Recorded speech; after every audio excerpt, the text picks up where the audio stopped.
Kuasailah hati, pikiran kami, perasaan kami, supaya kami dapat merasakan perasaan Tuhan. Kami dapat memahami pikiran Tuhan. Kami dapat menyelami hatinya Tuhan.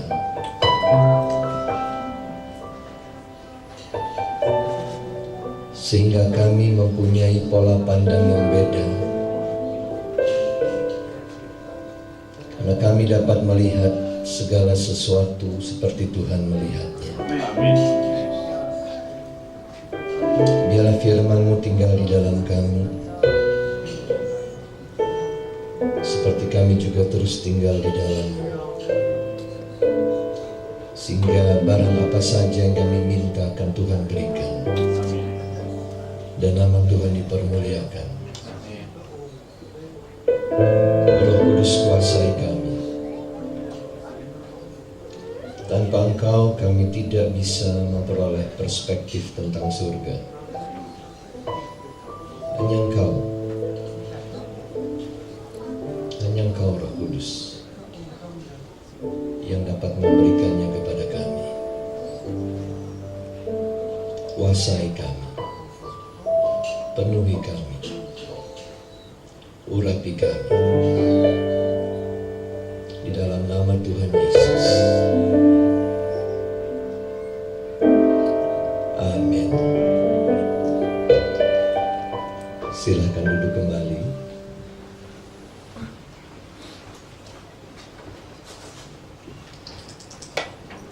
Shalom, saudara semua.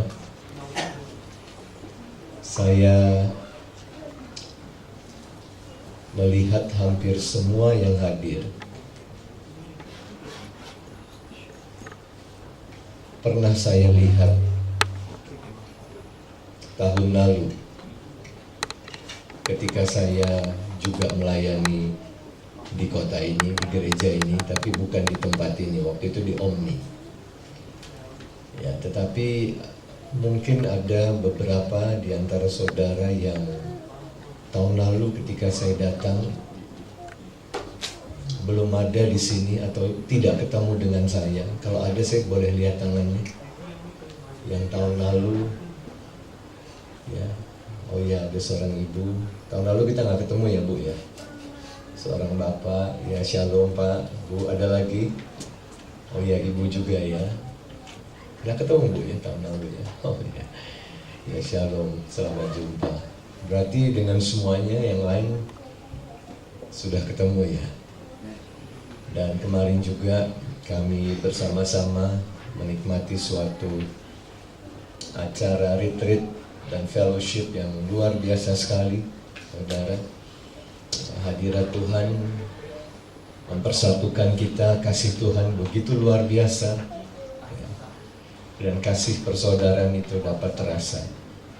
Dan saudara, saya percaya bahwa acara-acara seperti itu bagus. Karena memang umat Tuhan itu harus hidup di dalam kesatuan.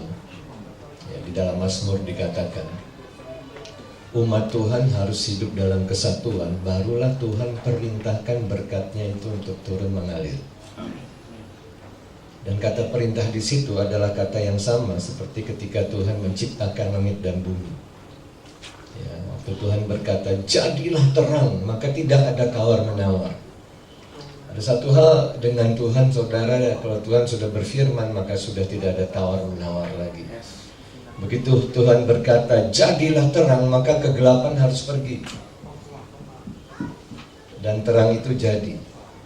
Nah saudara, kata Tuhan memerintahkan berkat, itu pengertiannya sama. Sudah tidak bisa ditawar lagi. Pokoknya Tuhan sudah perintahkan berkat, tapi berkat itu harus datang atas kehidupan kita. Karena Tuhan sudah memerintahkannya. Nah, mengapa Tuhan memerintahkan berkat-Nya? Karena kita hidup dalam kesatuan.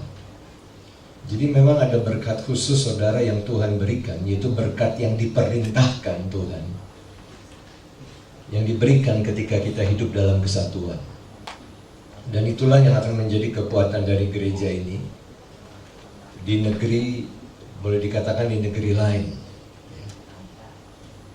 Itulah yang akan menjadi kekuatan gereja ini, yaitu kesatuan. Memang ada dimensi berkat Tuhan yang tidak pernah akan dimasuki gereja kalau gereja tidak belajar artinya hidup dalam kesatuan. Saudara, saya berdoa gereja di tempat ini akan hidup dalam kesatuan. Amin. Maka Tuhan akan perintahkan berkatnya. Diperintahkan, saudara. Berkatnya sudah nggak bisa nolak, harus datang ke saudara kalau sudah diperintahkan. Nah, saudara, dari tadi kita banyak bernyanyi tentang hidup yang penuh dengan Roh Kudus. Tapi ketika kemarin malam saya berdoa, tanya Tuhan, pagi hari ini saya harus sampaikan bagian yang mana? Maka Tuhan berkata, sampaikan bagian tentang perspektif surgawi. Perspektif surgawi. Kita hidup di bumi, tetapi kita harus hidup dengan perspektif surgawi. Mengapa Tuhan berkata begini? Pikiranmu sama pikiranku tuh beda.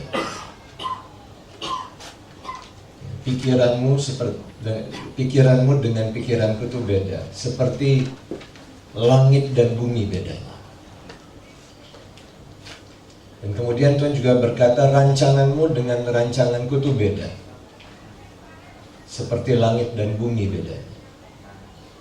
Nah, saudara, kalau demikian, apa bedanya? Pikiran kita dengan pikiran Tuhan. Bedanya adalah bahwa pikiran kita terbatas, pikiran Tuhan tidak terbatas. So in another word, God is smarter than us. Tuhan lebih pintar dari kita. Kita harus akui itu. Dia yang ciptakan alam semesta ini, langit bumi ini dia yang ciptakan. Pikirannya tidak terbatas.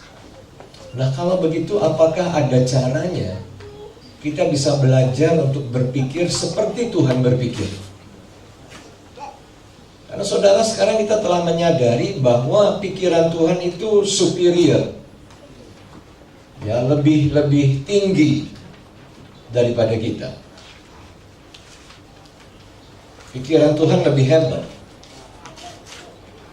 Nah, saudara, kalau pikiran Tuhan lebih hebat, apakah ada caranya kita bisa belajar berpikir seperti Tuhan? Apakah ada caranya untuk seperti itu? Karena kalau bisa, tentu sungguh luar biasa. Ya, pikiran yang terbatas dengan pikiran yang tidak terbatas menghadapi masalah yang sama, tentu hasilnya beda. Oleh sebab itu tidak ada perkara yang mustahil bagi Tuhan, karena dia beda dengan kita. Tapi bisakah kita mempelajarinya? Rancangannya itu tidak sama dengan rancangan kita. Berarti rancangannya sempurna, bukan? Sedangkan rancangan kita bisa gagal, karena ternyata kita bisa salah membuat keputusan. Rancangan kita tidak sempurna. Nah, bisakah kita belajar untuk mengerti rancangannya? Kemarin di retreat saya sampaikan bahwa Yusuf sudah puas sekali, sangat puas dengan kehidupan di rumahnya sendiri, hidup dengan orang tuanya. Mengapa? Karena Yakub ayahnya itu sangat mengasihi dia dan lebih mengasihi dia dibandingkan dengan yang lain. Sehingga saudara, hal-hal yang terbaik Yakub selalu berikan kepada Yusuf, sedangkan kepada saudara-saudaranya, kakak-kakaknya yang lain tidak diberikan. Dari sisi manusia sebetulnya keadaan Yusuf itu cukup menyenangkan karena dia dimanjakan seperti itu, dia difavoritkan oleh ayahnya seperti itu, padahal dia bukan anak sulung.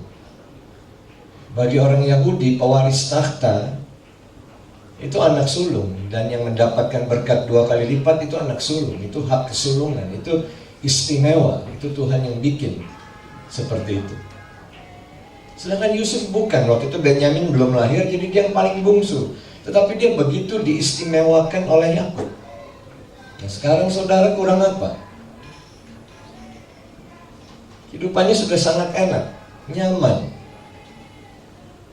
Tetapi saudara, ternyata kehidupan seperti itu